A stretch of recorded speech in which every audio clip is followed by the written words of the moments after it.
Pues muy buenos días a todas y a todos. Muchísimas gracias al municipio y a la Dirección de Seguridad Ciudadana de Nezahualcóyotl por invitarme de nuevo a estar con ustedes, a plantear algunas reflexiones. El título es un poco distinto, pero la idea es la misma, de qué tenemos que hacer. Y hay que ser, yo creo que a la vez, muy cautos y muy críticos para poder abordar el tema de por dónde debiéramos caminar en una política de seguridad en el futuro. Y digo muy cautos y críticos a la vez, porque pues van 3 sexenios que empieza este borlote de la guerra contra el crimen organizado y la violencia en el gobierno del presidente Calderón. Luego vino el gobierno del presidente Enrique Peña, y luego vino el gobierno, y todavía está, del presidente López Obrador. 3 sexenios y el problema sigue, y sigue muy grave. Entonces, ya hay que ser como muy cautos en el sentido de que este es un problema que rebasa partidos, rebasa gobiernos, y la gente sigue sufriendo. No hemos encontrado la solución al tema, y al mismo tiempo de reconocer este, digamos, fracaso colectivo corresponsable de todos los partidos y de 3 gobiernos distintos, pues hay que ser muy críticos, porque pues ahí está el problema, como lo vamos a ver. Entonces, no sé si ahí está voy a tratar de pues ser cauto, porque no tenemos las respuestas completas a cómo solucionar el problema de la inseguridad y la violencia. Y hay que ser críticos porque necesitamos evaluar las distintas políticas que se han aplicado en estos 3 gobiernos pasados. Entonces, pues aquí un breve recuento de este desastre que es la situación de la seguridad en el país, y luego plantearnos el tema de cómo definir objetivos de la política, que pareciera como una verdad de perogrullo, pero no lo es, y esbozar algunas políticas de seguridad así con mucha humildad y con mucha cautela, para decir, pues a lo mejor por aquí podemos avanzar y llegar con una idea de lo que yo creo que es indispensable en cualquier hipótesis de lo que pasa en términos políticos en este país el próximo año con la elección presidencial. Creo que requerimos un pacto para enfrentar este problema. Entonces, esa va a ser la estructura de la presentación. Vamos a ver cuál es la situación del país. Hay que recuperar toda la complejidad y hay que decirlo con toda la crudeza. Tenemos una violencia elevadísima. Aquí están el número de homicidios por año.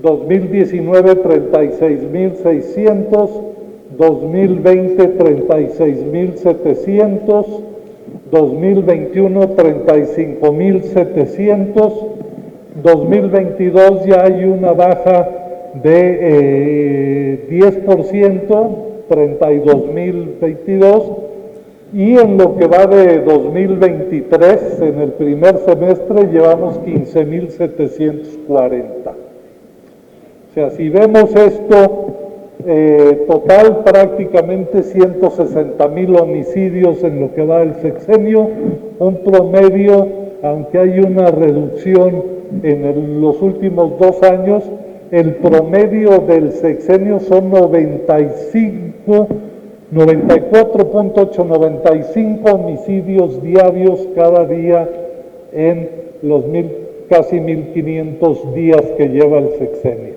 O sea, esto nos habla de un asesinato cada 15 minutos. Terrible la cifra. Y esto hay que completarlo con la cifra de desaparecidos. Ya no nos podemos hacer tontos y atender únicamente el dato de homicidios.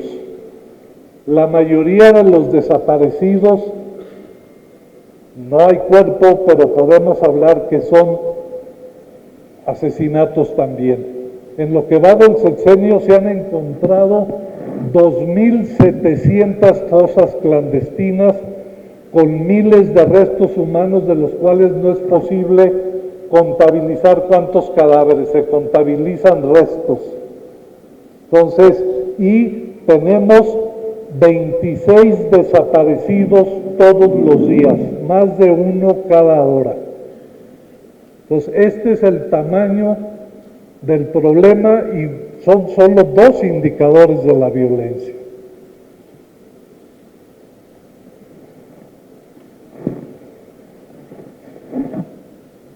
¿Qué hemos tenido? O sea, si esto está así es porque tenemos una dispersión, un empoderamiento, una diversificación de las organizaciones criminales. Lo hemos comentado aquí, yo lo he profundizado en algunas otras ponencias, no me entretengo mucho, ahí están algunos de los mapas que hacen distintos medios de comunicación con información de la Sedena después de que le hackearon los correos, y ahí pues estadísticas de la cantidad de grupos criminales. Cártel Jalisco Nueva Generación opera en 457 municipios, el de Sinaloa 233, y estas cifras pues hay que actualizarlas cada semana. Pero tenemos no solo estos elevados índices de violencia, no solo tenemos este empoderamiento y esta expansión y fragmentación de las organizaciones criminales, sino que tenemos una vinculación perversa, terrible, entre el mundo de la política y el del crimen organizado. Aquí los abrazos y no balazos no ha sido una política eficaz por los números de violencia, no solamente, pero sino que la gente se da cuenta. Esto es de la encuesta que hacemos en GEA cada trimestre. La preguntamos a la gente en lo que va del sexenio del presidente López Obrador: ¿usted cree que las organizaciones criminales han crecido y se han vuelto más violentas, o al contrario han disminuido y son menos violentas? Y pues bueno, ahí ven claramente el 73% de los mexicanos piensa que las organizaciones han crecido y se han vuelto más violentas. Y además es un porcentaje que hace un año era apenas del 49%, ahora es 75%, la mitad. Ahora son 3/4 partes de los mexicanos que ven con preocupación la política de los abrazos y no balazos, pero no solamente esto, que ven ineficaz la estrategia de seguridad, sino además esto es todavía más preocupante, porque si le preguntamos: ¿usted cree que el gobierno está realmente combatiendo las actividades del crimen o que protege sus actividades? Y 45% de la población dice que las está protegiendo. Estamos mitad de la población que dice que los ataca y la mitad de la población que los protege. Este nivel de percepción de la relación de protección entre gobierno es gravísima, porque expresa la percepción que tenemos los ciudadanos de cómo están las cosas, porque hay muchos datos de esta complicidad en muchos municipios y en algunas entidades del país, de la colusión entre autoridades y crimen organizado. Entonces, cuando el Estado no está de parte del ciudadano y de la sociedad, sino de la organización criminal, pues ¿qué nos queda a los ciudadanos? Entonces, como dato muy preocupante a considerar es esta compleja y complicada relación entre autoridades y criminales. Y además hay otro saldo preocupante desde mi punto de vista de la seguridad, que es esta militarización creciente y permanente con la Guardia Nacional, integrada básicamente por soldados, y que a pesar de la Constitución dice que debe ser una guardia civil, pues tenemos una guardia militarizada que además quieren que pertenezca a la Secretaría de la Defensa. Ahí vemos que cómo ha crecido en este sexenio el número de guardias nacionales y de personal militar involucrado en las tareas de seguridad. En los sexenios de Calderón anduvo alrededor de los 50,000, un poquito menos, y luego subieron en el sexenio de Peña Nieto, pero al mismo nivel de 50 y tantos mil elementos, y en este son 150,000 entre soldados y guardias nacionales. La misma Guardia Nacional en el último reporte, de los 155,000 elementos militares que están en las tareas de seguridad, solamente 55,000 han recibido alguna capacitación policial. Es decir, tenemos 100,000 soldados que no han recibido la más mínima capacitación policial, pero están haciendo tareas de policía. Esto, pues no puede ser. Entonces, solamente una tercera parte de los 150,000 elementos militares han tenido cierta formación. Entonces, para el problema de la inseguridad necesitamos policías y no soldados. Entonces, esto va a ser un legado complicado para el siguiente gobierno, la militarización de la seguridad.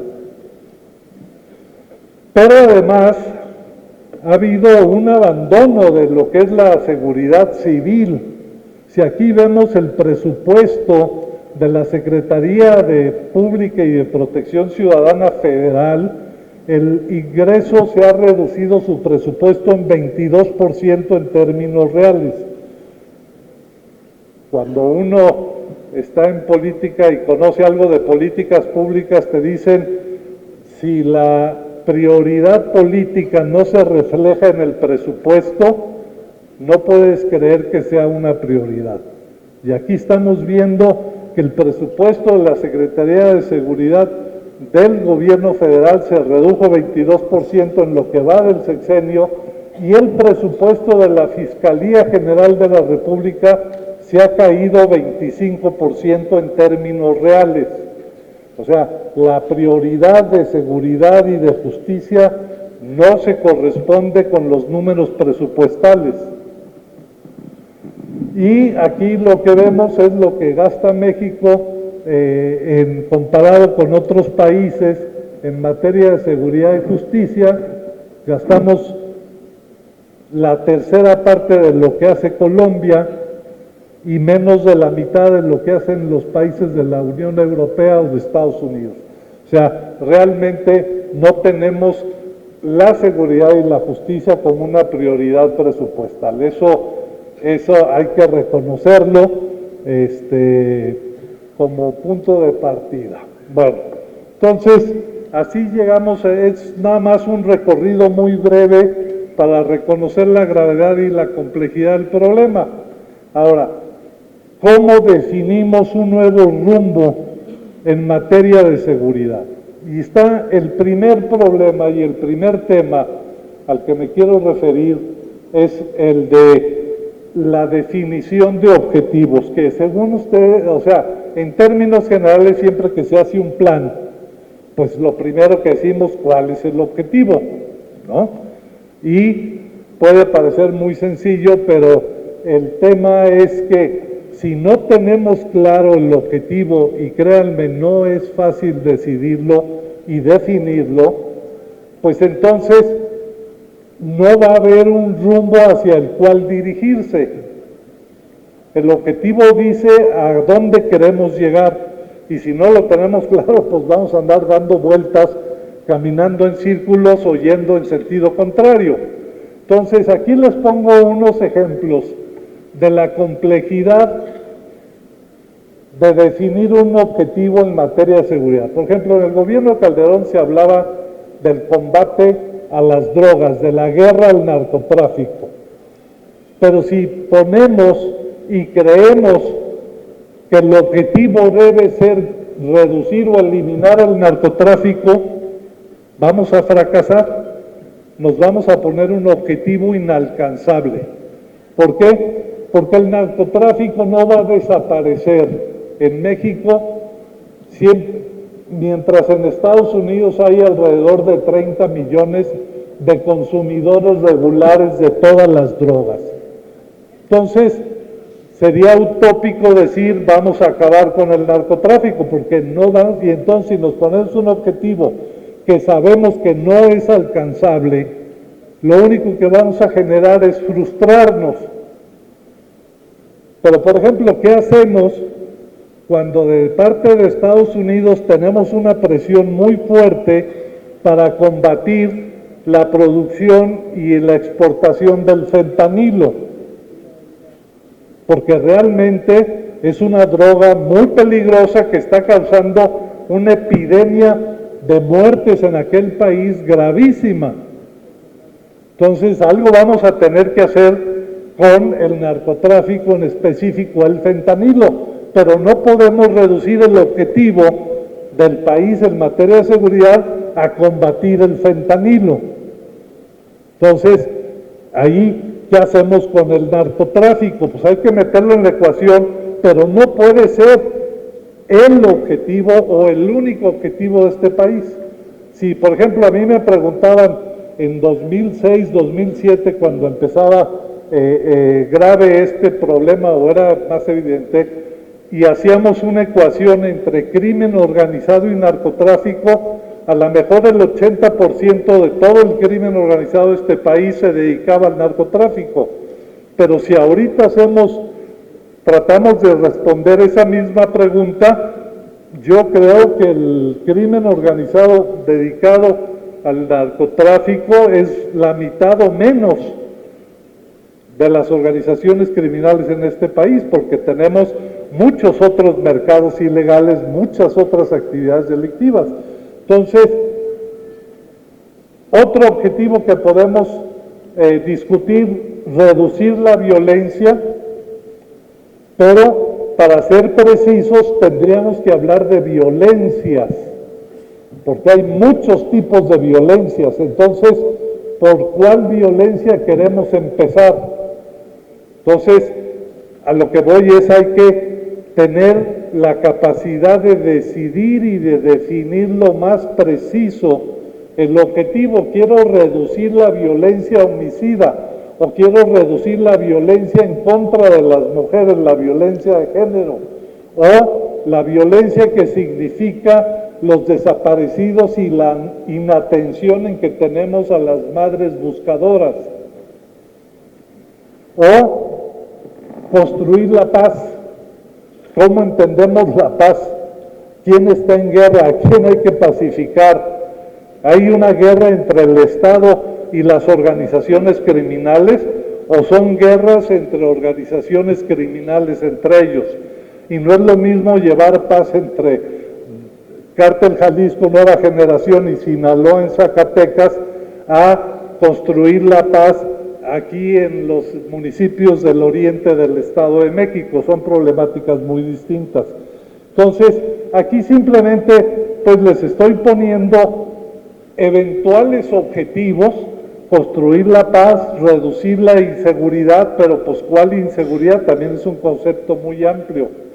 O garantizar el Estado de Derecho, porque se habla que la mejor manera, por ejemplo, para reducir la inseguridad es que no haya impunidad, y pues se tiene razón, pero reducir la impunidad, entonces hay que trabajar con los ministerios públicos y los jueces y las cárceles.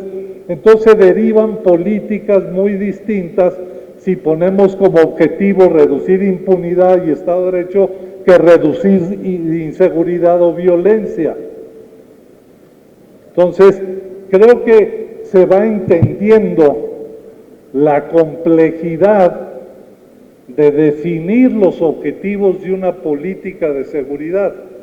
No es tan fácil como decir, pues que se acabe la inseguridad y que se acabe la violencia, pues sí, pero eso es todavía muy general. Entonces, aquí el tema, y lo comento, porque de 2006 para acá no ha habido continuidad en los objetivos del Estado y de los distintos gobiernos sobre qué pretendemos. En el gobierno de Calderón se habló mucho del combate a la droga, el combate al narcotráfico. En el gobierno de Peña Nieto se hablaba de la coordinación institucional. Si ustedes ven el programa de seguridad, el primer objetivo era garantizar la coordinación del gobierno, de los niveles de gobierno. Y ahora con este gobierno el objetivo es atacar las causas, pero pues tampoco está muy genérico cuáles son las causas y cuáles son las mejores políticas para cada. Entonces, llevamos 3 sexenios y los 3 gobiernos de 3 partidos diferentes han sido incapaces de ponerse de acuerdo para mantener 1 o 2 o 3 objetivos permanentes para la política de seguridad del Estado mexicano. No hemos sabido construir una política permanente de Estado en materia de seguridad, empezando porque desde que los objetivos ni han estado bien fijados, ni muy claros, y no se les ha dado continuidad. Fíjense lo grave de esto. Entonces, aunque parezca una verdad de perogrullo del párvulos de primero de primaria de elaboración de políticas públicas, señores, hay que fijar objetivos muy claros y muy precisos, porque son los que fijan el rumbo de a dónde queremos ir. Y el caso es que en México en 18 años no lo hemos podido hacer. Gravísimo, pero pues así está el asunto. Entonces, a mí se me ocurre, cuando menos para el próximo sexenio, plantearnos una primera diferenciación entre objetivos de impacto, de qué queremos que ocurra en la sociedad, y objetivos de gestión, qué queremos que pase en las instituciones para que para que tengamos instrumentos que nos ayuden a lograr los objetivos de impacto. Y ahí están, desde mi punto de vista, 5 objetivos que no debiéramos evadir o que debieran de considerarse como los puntos de llegada de esta política nueva de seguridad. Hay que reducir la violencia homicida. 125 mexicanos todos los días muertos es una tragedia, es intolerable. Debiéramos de tener como objetivo reducir eso. A niveles internacionales tenemos una tasa de homicidios de alrededor entre 25 y 27 homicidios por cada 100,000 habitantes. Tendríamos que llegar a 3, 4, que son los niveles de homicidios de los países desarrollados. O sea, reducir en cerca de 80% eso, para pasar de los 125 a 5, 10 máximo, ojalá y ni uno. Pero bueno, primer objetivo, violencia homicida.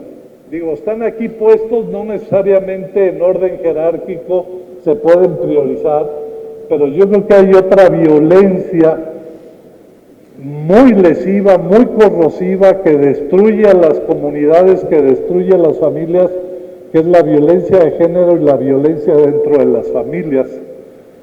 Y es muy distinto reducir violencia homicida que tiene que ver con organizaciones del narcotráfico, con sicarios, etcétera, a las estrategias para reducir violencia dentro de las familias y contra las mujeres. Pero es otro objetivo que desde mi punto de vista debiera ser prioritario. Y luego, la acumulación de estos 3 sexenios de violencia, de desaparecidos, de muertos, si juntamos, pues son más de 125,000 homicidios con Calderón, 160 con Peña, y con este gobierno vamos a terminar alrededor de 200, o sea que vamos a tener como 480,000 homicidios en 3 sexenios, más 130,000, 140,000 desaparecidos. Imagínense la cicatriz que esto significa en el país en términos de huérfanos, de viudas, de ganas de violencia y de venganza en muchas comunidades y en muchos niños que han crecido sin sus papás por la violencia homicida. Entonces, ya esto yo creo que es un problema social y político gravísimo, cómo restañamos las heridas en las comunidades afectadas por la violencia. Tenemos, el otro día salía la estadística, cerca de 240 organizaciones de mujeres buscando a sus hijos y a sus hijas desaparecidas. O sea, son tragedias terribles, y como Estado nos tenemos que hacer cargo de eso, y tenemos que reconstruir a esas comunidades y tratar de sanar a los huérfanos para que no se vuelvan en vengadores cuando crezcan y quieran lograr o buscar venganza contra quien se deje, y entonces generemos una espiral de violencia de la que puede ser peor de la que estamos viendo.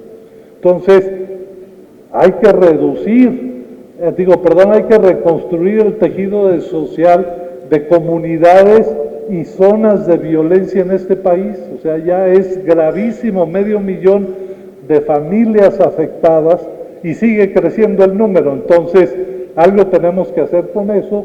Y luego, 2 objetivos más: de reducir inseguridad en distintos delitos. Yo creo que a la hora que lo vamos a ver un poquito adelante, pero ¿qué tipo de delitos patrimoniales es más importante combatir? Pues eso dependerá de cada municipio, de cada estado, de cada región del país. En algunos será el robo al transporte, en otros será el robo de vehículos, en otros será el robo a casas habitación, en fin, pero sí hay que bajar aquellos delitos que le quitan a las familias el patrimonio que con mucha dificultad y con mucho trabajo logran acumular. Entonces, pues, y lo mismo con el de las empresas. ¿Por qué? Porque pues las empresas son las que dan trabajo y son las que se generan con riqueza, y si las estamos haciendo víctimas de la inseguridad, aumentan sus costos, nos aumentan los productos y invierten menos, hay menos riqueza. Entonces hay que cuidar el patrimonio de las familias y hay que cuidar el patrimonio de las empresas para que haya una economía sana. Entonces, por sentido común yo pondría esos 5, pero pues habría que empezar a hacer un debate a fondo sobre si esos u otros, u otras reformulaciones sobre cuáles serían los objetivos de impacto de cómo queremos que esté la sociedad dentro de 6 años en materia de seguridad y justicia. Ahora, yo creo que esos resultados en materia de violencia e inseguridad que habría que abatir no son posibles si no atendemos objetivos de gestión. ¿Y ahí a qué me refiero? Todo mundo sabemos. En primer lugar, hay que redefinir nuestro marco normativo. Y, por ejemplo, no lo mencioné, pero una de los problemas que ha causado esto de concentrar toda la seguridad pública en el ejército es que se ha centralizado la toma de decisiones. Aunque hay mesas de paz en cada una de las entidades, sabemos que son los soldados y los generales y los jefes de región y acá en México donde se toman las decisiones importantes. Entonces hay que realmente redefinir, porque por ejemplo en la Constitución se dice que la seguridad pública, además de estar en manos de policías e instituciones civiles, en el problema de la inseguridad concurren los tres órdenes de gobierno, el federal, el estatal y el municipal. Y cuando se deja así de indefinido, en este problema es responsabilidad de los tres niveles de gobierno, ya sabemos que ahí la tentación a echarse la pelotita y a no asumir responsabilidad son enormes. El narcomenudeo. El narcotráfico es delito del orden federal, pero el municipio tiene que concurrir en la atención del tema del narcotráfico y entonces ahí se empiezan a aventar pelotitas municipio, estado y federación.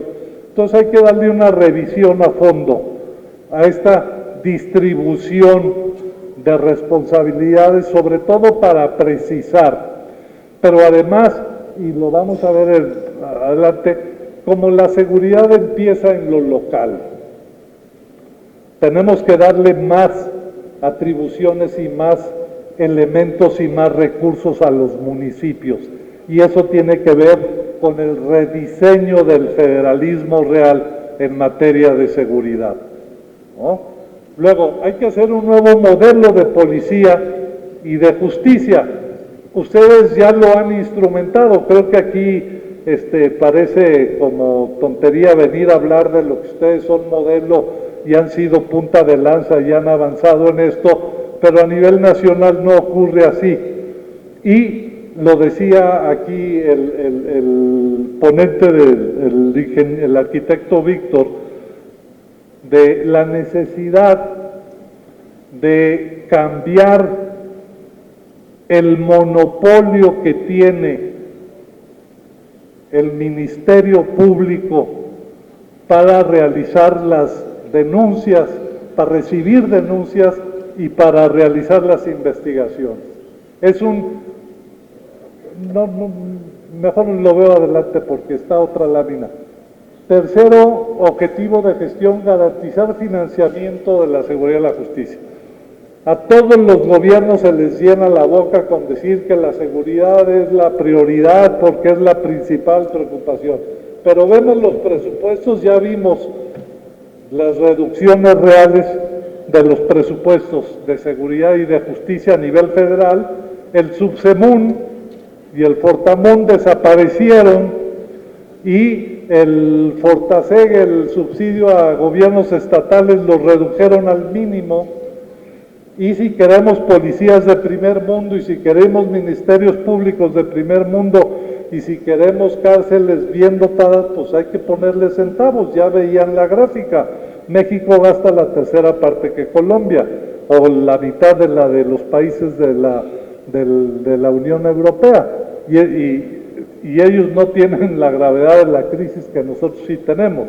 Entonces, hay que garantizar el financiamiento de la seguridad y la justicia, si no todo lo demás va a ser demagogia. Perdónenme, pero prioridad que no va acompañada de recursos es demagogia. Hay que desmilitarizar la Guardia Nacional, señores. O sea, este gobierno se empeñó contra la Constitución en hacerla militar, incluso en quererla llevar, y está anunciada por el presidente López Obrador una reforma para, si tiene mayoría calificada en el Congreso el próximo año, modificar la Constitución para quitarle el carácter civil a la Guardia Nacional. Entonces, es muy improbable que eso ocurra y por tanto, pues hay que adecuar, no solo por mandato de ley constitucional, sino por nivel de eficacia hay que desmilitarizar a la Guardia Nacional. Y hay que hacer este acuerdo que al final tengo una lámina.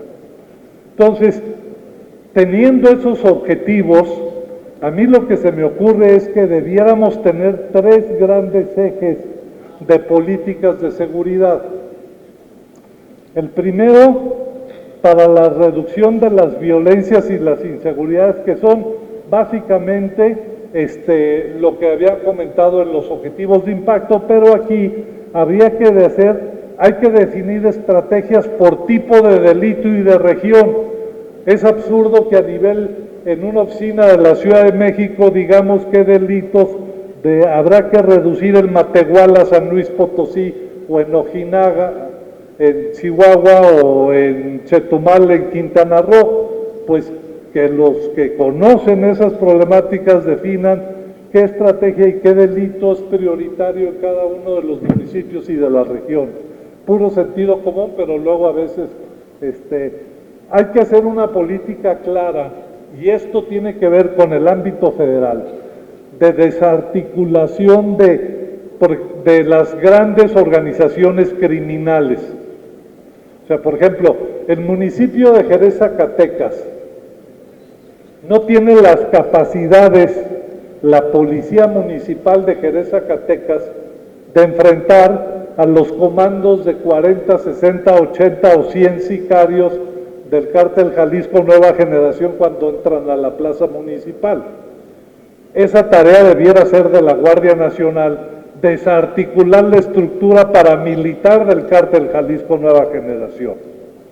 Entonces, a esto me refiero con lo de la desarticulación de organizaciones criminales nacionales, que eso debe ser tarea de la Federación a través de la Guardia Nacional Civil, que tiene las capacidades y los recursos para destruir o para desarticular a los dos grandes carteles que sabemos que son pues generadores de muchos daños en este país. Tercero,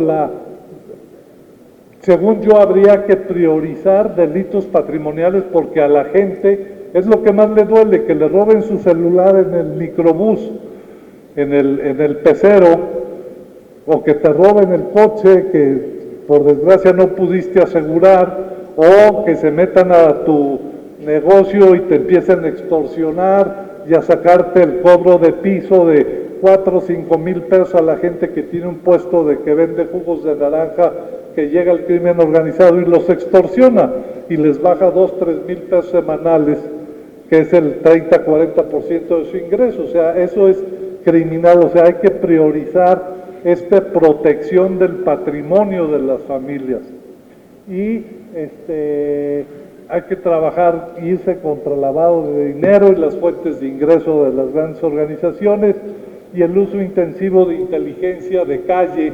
Por eso la proximidad de las policías, etcétera, son solamente algunas de las políticas así de sentido común que ustedes ya seguramente conocen y han discutido.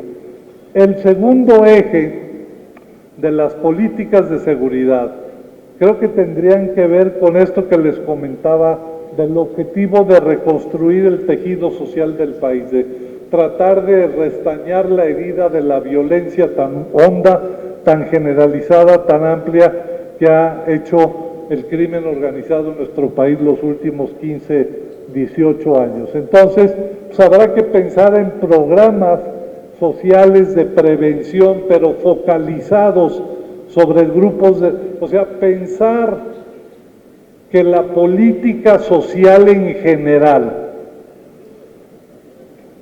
puede sustituir a la política de prevención social de la delincuencia es un mito, es una ignorancia. O sea, pensar que dar becas universales, si es que pudiéramos, de 3,000 pesos a todos los chavos, eso va a impedir que los chavos se droguen o se incorporen en una organización criminal, eso es soñar. Entonces tenemos que hacer programas focalizados sobre grupos de alto riesgo, en chavos que sabemos bajo qué condiciones se pueden incorporar a las organizaciones y a las actividades delictivas. Entonces habrá que hacer programas muy bien focalizados. Ya hay mucha experiencia y van a oír muchos experiencias y proyectos y políticas exitosas, ustedes las conocen y muchos de los ponentes aquí hoy y mañana las van a plantear. Prioridad a víctimas y búsqueda de desaparecidos, creo que es evidente, obvio, ya lo comenté.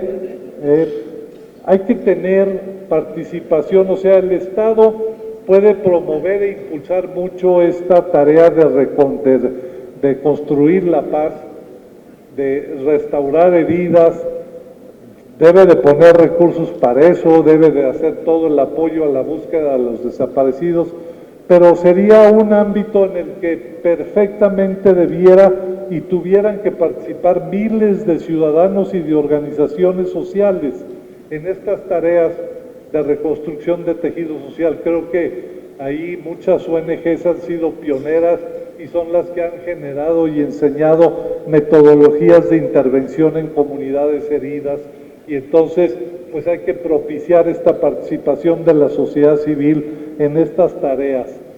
La formación de los cuerpos y de todos los policías y soldados en derechos humanos, está dicho, es una verdad de perogrullo, pero hay que insistir y hay que no ceder ante la tentación de autoritarismo y de abusos.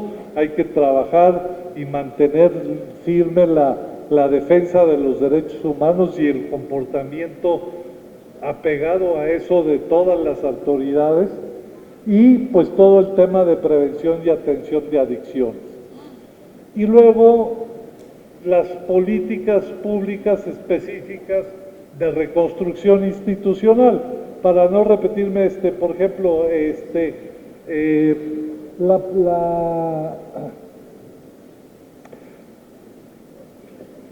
de las cosas que hemos aprendido en estos últimos años es que la seguridad se construye desde lo local. Inés es muy buen ejemplo de esto. Entonces, hay que hacer la reconstrucción de las policías municipales y estatales y darles todos los recursos, pero además aquí fíjense que hay que hacer una combinación de que la policía tenga las capacidades, o sea, yo definiría el modelo de policía centrado sí en las tareas de proximidad, pero también en de la inteligencia, o sea, hay que volver la inteligencia y la proximidad los dos ejes centrales de la construcción de nuevas policías. ¿Por qué? Porque tenemos que hacer que la policía sea receptora de denuncias, quitándole ese monopolio al Ministerio Público, y tenga la capacidad de investigar los delitos. Y los datos los daba muy bien el arquitecto Víctor en el caso del Estado de México, pero si lo vemos a nivel nacional es todavía más grave, porque de los 30 millones de delitos que según la ENVIPE se cometen en el país cada año, solo se denuncian 2.5, 8%, alrededor de entre 2 y 2 millones y medio. ¿Y saben cuántos ministerios públicos hay en el país? 12,000. Entonces dividan 2 millones y medio de delitos entre 12,000 y les tocan 200 o más casos por agente del Ministerio Público, que es absolutamente imposible que un Ministerio Público resuelva un caso al día. Pero si tenemos 400,000 policías en el país en vez de 12,000 ministerios públicos y 400,000 policías formados con capacidades de investigación y de generación de inteligencia, pues tendrían 6 casos por policía. O sea, la relación se invierte por completo. Entonces hay que romper ese nudo y hay que construir policías investigadoras que reciban la denuncia, investiguen el delito, tengan los elementos y tengan la cercanía con la gente para generar la inteligencia de lo que está pasando. Entonces, tenemos que avanzar hacia ese modelo de policía. Y luego también, déjenme ver porque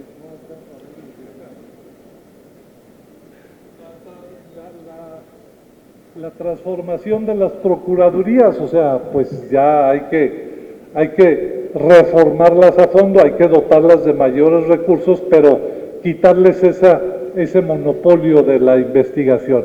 El Poder Judicial, sobre todo lo de los estados, hay que también depurarlos y fortalecerlos, porque ustedes saben que el Poder Judicial de la Federación tiene un presupuesto de alrededor de 70,000 millones de pesos, el Poder Federal. Si nosotros sumamos los presupuestos de los 32 estados, no llegan a los 70,000 millones. O sea, tienen unos presupuestos miserables los poderes judiciales, lo cual pues habla de la mala calidad muchas veces de la justicia a nivel estatal. Entonces, pues hay que meterle a eso. Y bueno, pues el sistema de cárceles también hay que modificarlo. Pero todo esto suena muy bonito. Creo que es mucho sentido común, no es gran cosa, un poco digamos, de autocrítica para reconocer que aquí hay detrás de estas propuestas pues muchas políticas que no han funcionado y que no, pero lo que yo creo es que una de las cosas, un intangible de la política de seguridad es la voluntad política de hacer las cosas y el que no lo hemos logrado. Para mí es una tragedia que los políticos de estos tres gobiernos recientes y de los distintos partidos políticos no se ponen de acuerdo.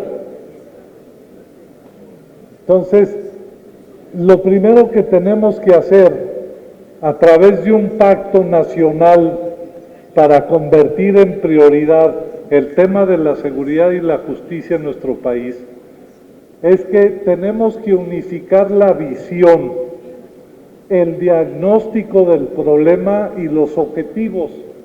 O sea, si en el PAN piensan que debe ser de esta manera y los de Morena de la otra manera y los del PRI de aquella y los de Movimiento Ciudadano para la izquierda y otros para la derecha y otros para el centro, créanme que ese es el éxito del fracaso. O sea, va a ser muy exitoso el fracaso político de un cuarto sexenio si no se unifica la visión y el discurso sobre seguridad. En este gobierno se nos ha polarizado demasiado y se ha dicho, yo tengo la verdad y todos los que no son corruptos, que no quieren entender la verdad de quien está. Y eso, así no vamos a mejorar la situación. Tenemos que tener una visión común, todos los mexicanos y todos los políticos, sobre a dónde queremos llegar una vez que hicimos un diagnóstico común. Por eso es muy importante. Miren, hubo un pacto que se firmó en 2008, parecido a esto que yo estoy proponiendo. Pero muchos de los que firmaron el pacto en privado te decían, esto es una tarugada, yo no creo en esto.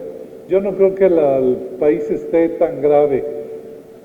O sea, realmente no había una conciencia clara en la clase política de hace 15 años de que la seguridad fuera un problema real en este país y que tuviéramos deficiencias tan profundas.